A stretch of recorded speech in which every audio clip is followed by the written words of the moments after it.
સરકારી વિવિધ કચેરીઓમાં એક તરફ આઉટસોર્સિંગ ભરતીઓ થઈ ગઈ હોવાથી કાયમી ભરતીઓ બંધ થઈ ગઈ છે અને એ જ આઉટસોર્સિંગ ભરતીમાં બીજી તરફ બંધ બારણે ભ્રષ્ટાચાર આચરીને સેટિંગ કરીને એજન્સી અને અધિકારીઓની મિલીભગતથી ભરતી થાય છે, જેના કારણે હજારો યુવાનો યુવતીઓ સાથે અન્યાય થાય છે.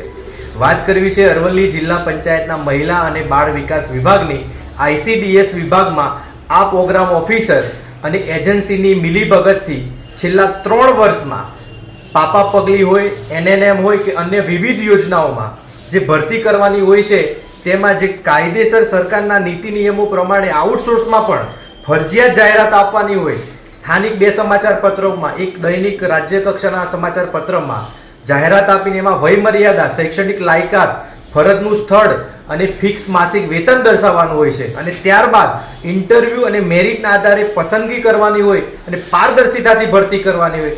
એની જગ્યાએ છેલ્લા 3 વર્ષમાં 20થી વધુ જગ્યાઓ ઉપર આ પ્રોગ્રામ ઓફિસર દ્વારા ખાનગી મેલ કરીને એજન્સીને એમના મળતિયાઓનો જેના જોડેથી એક ભાવિક કર્મચારી નામનો છે જે સેટિંગ કરે છે આ બધું, અને એ વ્યક્તિઓને ઓર્ડર બંધ બારણે આપવામાં આવે છે અને કોઈ પણ પારદર્શિતા વગર બંધ બારણે ભરતીઓ છેલ્લી 20થી વધુ જગ્યાઓ પર ભરતીઓ થઈ છે. વાત કરીએ બાયડ CDPO કચેરીમાં 2 જુનિયર ક્લાર્ક લાંચ લેતા પકડાયા અને બીજા દિવસે કોઈ પણ ભરતી પ્રક્રિયા વગર 2 વ્યક્તિઓને ઓર્ડર આપી દેવામાં આવે.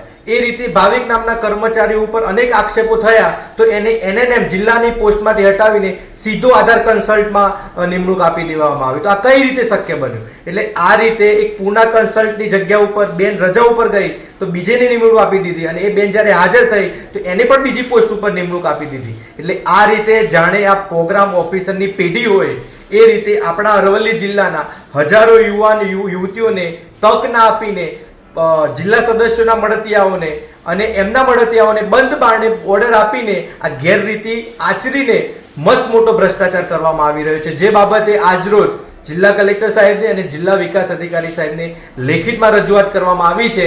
આ બાબતે કાર્યવાહી નહીં થાય તો નામદાર હાઈકોર્ટમાં પણ પિટિશન દાખલ કરવામાં આવશે અને ઉચ્ચ કક્ષા ગાંધીનગર અને મુખ્યમંત્રી સાહેબ સુધી રજૂઆત કરવામાં આવશે. અને આટલા બધા આક્ષેપો, ફરિયાદો, રજૂઆતો ICDS ઉપર થતી હોય તો જિલ્લા કલેક્ટર સાહેબ અને જિલ્લા વિકાસ અધિકારી સાહેબ એક્શન કેમ લેતા નથી એ સૌથી મોટો પ્રશ્ન છે. મંગલ મેડિકલ સ્ટોર દરેક પ્રકારની દવાઓ પર ડિસ્કાઉન્ટ મળશે. હોસ્પિટલ રોડ, કોસ્મોસ બેંકની બાજુમાં, ડોક્ટર દમયંતીબેન ગણાત્રા હોસ્પિટલની સામે, ભુજ. Mobile number 9428234840.